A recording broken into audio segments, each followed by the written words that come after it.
السلام عليكم. عندنا واحد الكريمه ديال بتي بان ولا كرواسون، هي كدار في كرواسون اللي هي فيها تقريبا عندنا 150 غرام ديال اللوز و150 غرام ديال الزبده وثلاثه البيضات و150 غرام ديال السنيده، واللي ما كيبغيهاش حلوه يدير 80 غرام. انا درت تقريبا 80 غرام. هنا 150 غرام اللوز، ثلاثه البيضات، فاني، 150 غرام تاع الزبده تكون بحراره المطبخ. هنا درت 80 غرام، ما دوش على السنيده حيت خواو ليا فيها ولادي نيسكافي وفزقوها وهي اللي كانت عندي. المهم كنديروا الزبده.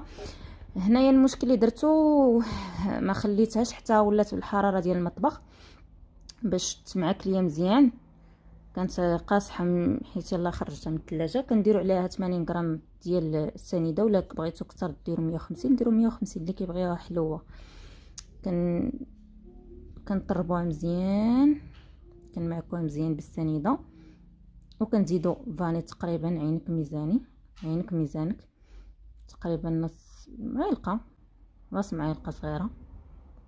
كتخلطيه مزيان وكتزيدي بالبيضه كتخلطي بالبيضه.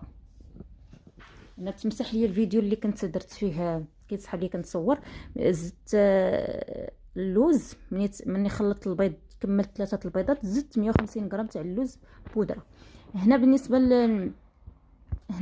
للوز، اللي غيشري اللوز بودره ابيض يشريه. اللي عنده اللوز تاع في الدار يطحنوا، غير هو يمسحوا مزيان ويطحنوا. انا درت غير اللوز بقشوره طحنته، راه كيجي غزال.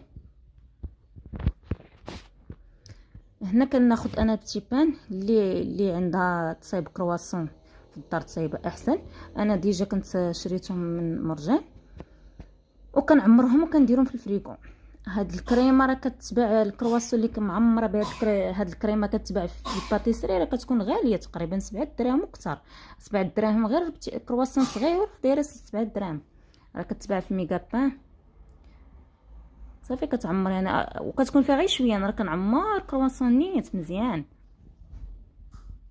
صافي حتى كنعمر كلشي وكنديرو في الفريكو. وملي تبغي تفطري ولا الكوتي ولا شي حاجه راه كتجبديه وهاد الكريمه راه ممكن تبقى عندك، لا شاطت عندك ممكن تبقى عندك حتى سيمانه في الثلاجه.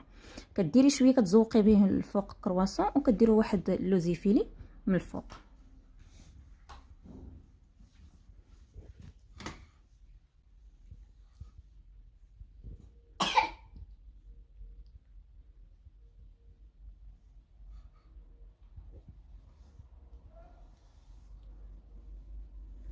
كتزوقي باللوزيفيلي وكتخشيها في الفران تقريبا ما تكملش حتى 5 دقائق، غير شويه تخليوها غير شويه بما تحمر هذاك اللوزيفيلي من الفوق، وكتخرجوها باش تبقى كريمي من الداخل. وراه هي ملي كتذوب كتنشف من الفوق. وبالصحه والراحه، راه كتجي غزاله وكتعجب كاع الدراري.